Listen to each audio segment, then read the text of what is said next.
wide-nosed society. What am I talking about?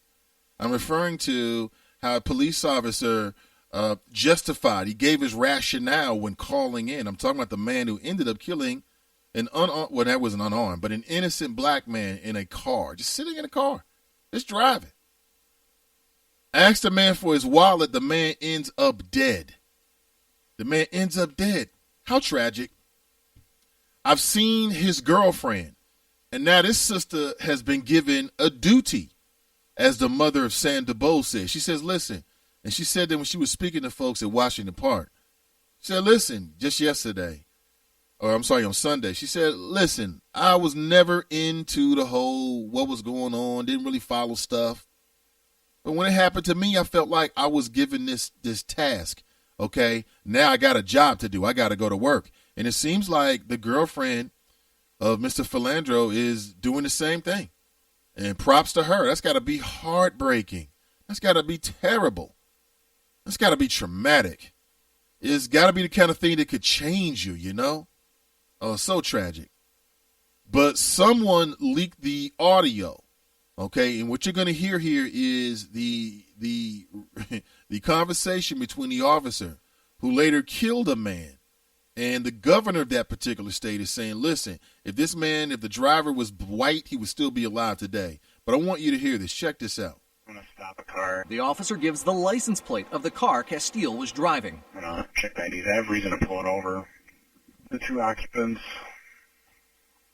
just look like people that were involved in our robbery. The driver looks more like one of our suspects just because of the wide set nose. A minute and a half later. Shots fired. Larpenter and Fry. Copy, you just heard it? You just heard the shots fired? Shots fired. Copy, shots fired, Larpenter and Fry. Do you need medics? Medics, call 3. Copy, medics, code 3 to Larpenter and Fry. One adult female, can take into custody. Driver, at gunpoint. Geronimo Yanez is the St. Anthony police officer who has now been identified as the man who shot Mr. Philando Castile, and that was his rationale. He said they look like they've committed a robbery. Really? Did they have masks on? Was there like a money bag and cash was flowing out of an open window? I mean, did they have scullies pulled over their faces exactly? I mean, what were they doing? What did he mean they looked like they had committed a robbery? Like, for instance, do me a favor. No matter where you are and when you're listening to this, perhaps you're listening to this after it's already been broadcast. And, you know, you listen to the podcast. Thank you very much, by the way. I appreciate you. But think about this for a second. Close your eyes. And I'm going to say one word to you. We're going to play a little bit of a game. Let's play a game, okay? Let's do that. Let's play a game, shall we? Let's play a game. Close your eyes if you're in a place to do so. I'm going to say one word, and you tell me the first thing that jumps into your head, okay? Let me give you some silence. Robber. Now, is the first thing that jumps into your head a black man? If it is, then please tell me why. What do you mean they looked like they were robbery suspects? And then he said they had wide noses. So I'll be honest with you. If he was that casual, I mean, think about what he's saying here. This is extremely racially charged, what this man is saying. And he's almost admitting that he is racially profiling to the dispatcher. Now, I don't know if these dispatchers have to take IQ tests. I would assume they've got to be reasonably intelligent people to be able to process what's being told to them and deal with those kind of emergent situations in real time. Okay? So either the EMS, the 911 dispatch, whoever the police dispatcher is, either she is ignoring it, enjoys it, or is just not in bright enough to understand what he's saying. But get this, check this out. The officer gives the license plate of the car Castile was driving. Check the IDs. I have reason to pull it over. The two occupants just look like people that were involved in a robbery. The driver looks more like one of our suspects just because of the wide set nose. Yeah, just because of the wide set nose. Later. So this is wild. And what I would say is that when you've got a shaky rationale to pull somebody over, like these officers,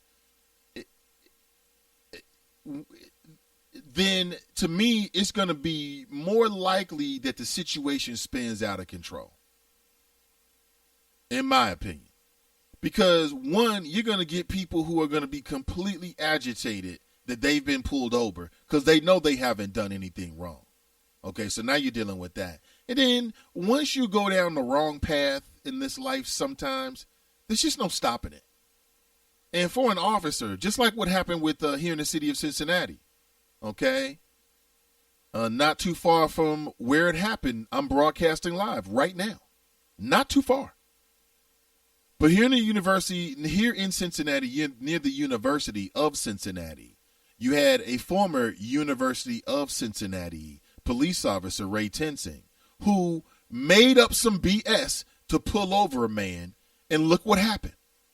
And that's where we really, really, really need to make sure that there's a point of emphasis in terms of how do we prevent this. Stop pulling people over for no reason. Okay? Stop messing with folks just because you're bored. I mean, you can almost hear in his voice. It's like, I got to tell her something. I pulled him over because I'm bored, okay? That's what he sounds like. Listen again. Stop a car. The officer gives the license plate of the car Castile was driving. Check the IDs. I have reason to pull it over. The two occupants just look like people that were involved in a robbery.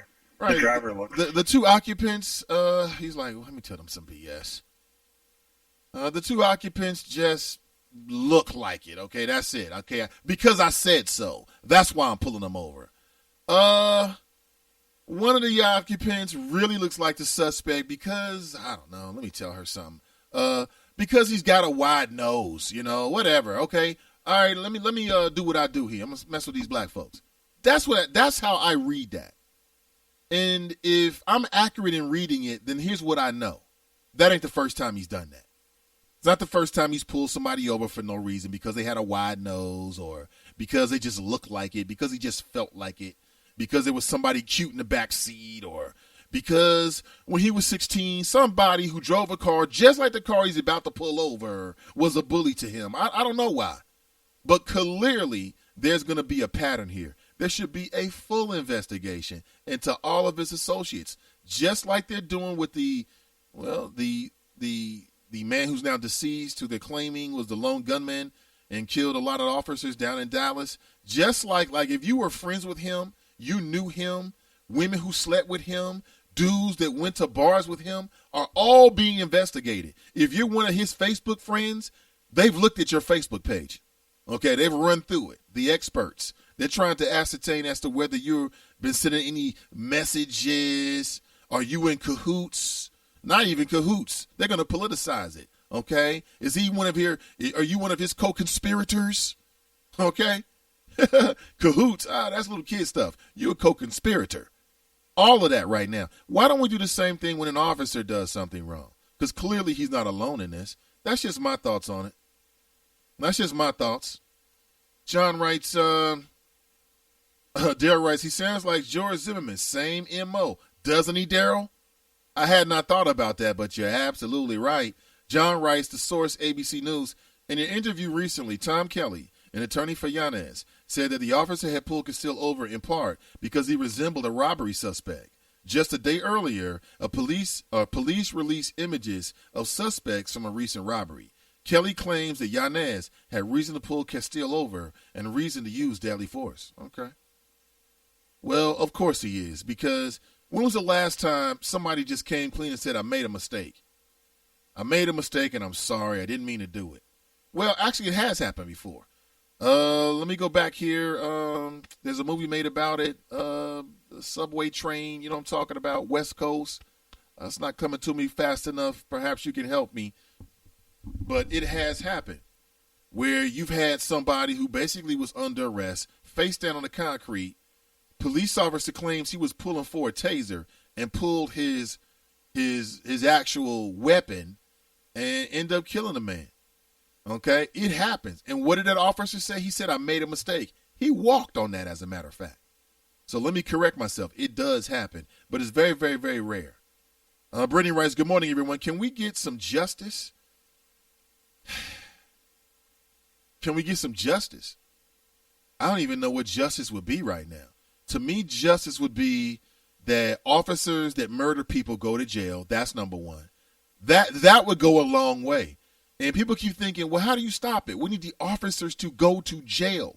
That will send a message to other officers that you just can't come to court and say some slick-ish about how your life was in danger and how you've been good boy since you was a Boy Scout and then roll out of here with an acquittal. We got to stop that.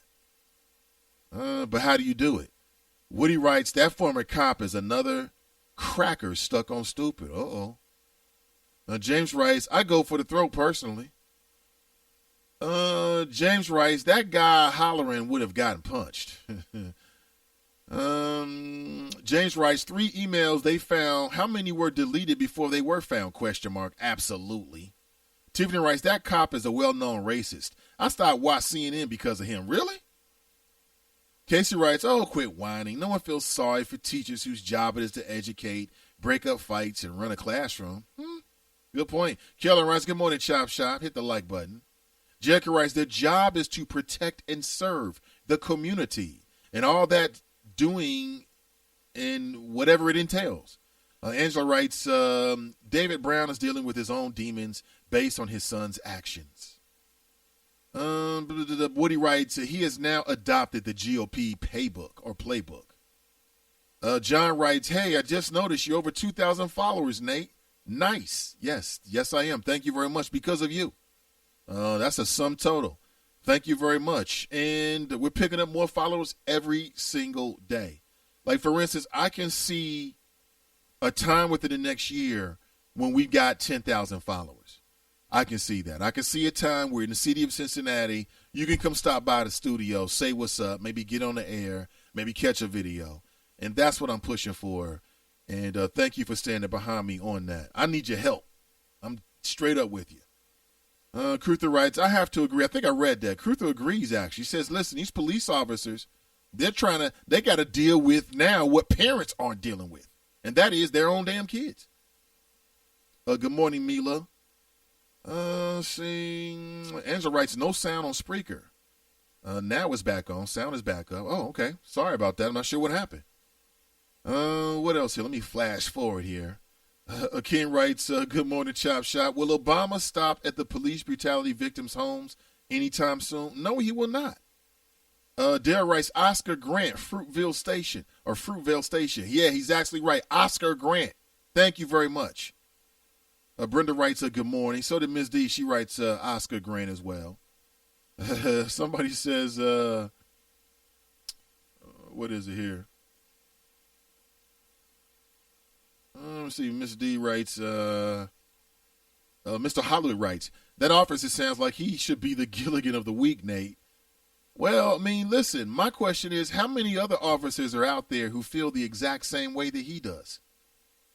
They feel the exact same way that he does, and they'll never come forward. They'll never say anything like this. Okay, they don't really get caught up in the spotlight or at some tragic shooting, but they're still applying their biased attitudes to their jobs on a daily basis. Like I said, I bet you that you can find individuals who've come across Mr. Yanez, I believe it is, the man that killed Mr. Castile, Philando Castile. I bet that he's got a history of overreach, if not straight up brutality, because he was just so cavalier with it. So I would like to know, did the EMS operator, like the woman that you hear taking his call, did she report him? Did she report him? Because this man said The wide nose. He had a wide nose. Now, if not just if